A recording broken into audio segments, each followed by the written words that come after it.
चलो गाइस आज આપણે घर पर જ ખીરું બનાવીને ઇડલી બનાવવાની રેસીપી બનાવીશું। તો ચલો સ્ટાર્ટ કરते।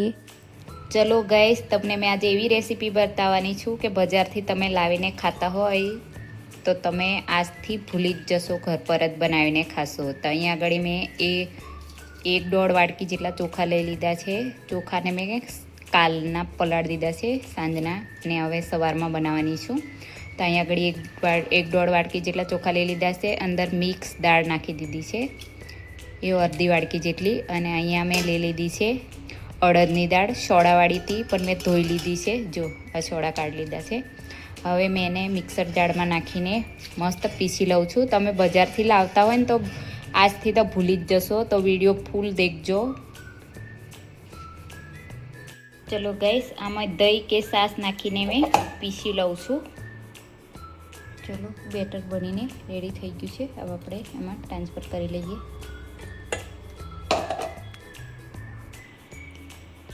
ચલો આપણું બેટર બનીને રેડી થઈ ગયું છે। જો આવી રીતના બેટર બનાવવાનું છે, આવું જ્યાં સુધી આવું નહીં થાય ત્યાં સુધી મસ્ત પીસી લેવાનું છે। હવે આપણે અંદર મીઠું નાખીને એને થોડો વાર રહેવા દઈએ।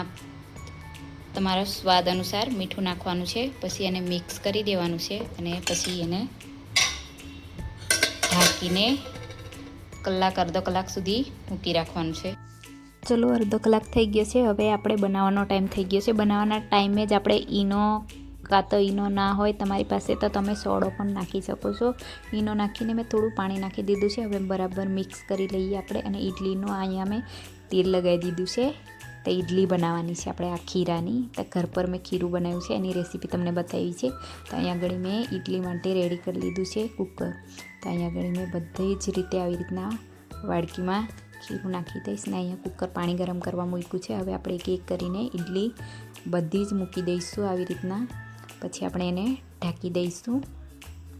જો હવે 10 થી 15 મિનિટ સુધી રહેવા દઈશું, પછી આપણી ઇડલી બનીને રેડી થઈ ગઈ છે। જો મેં બે વારની ઇડલી બનાવી છે, એક મસાલાવાળી ઇડલી અને એક સાદી ઇડલી। તો અહીંયા અમારી ઇડલી બનીને રેડી થઈ ગઈ છે। જો મસાલાવાળી બી અને આ વ્હાઈટ ઇડલી બી, સંભાર બી બનાવ્યો છે, પછી ખોપરાની ચટણી બી બનાવી છે। તો તમને ખોપરાની ચટણી કે સંભારની રેસીપી જોતી હોય તો મને કોમેન્ટમાં બતાવજો, બહુ જ મસ્ત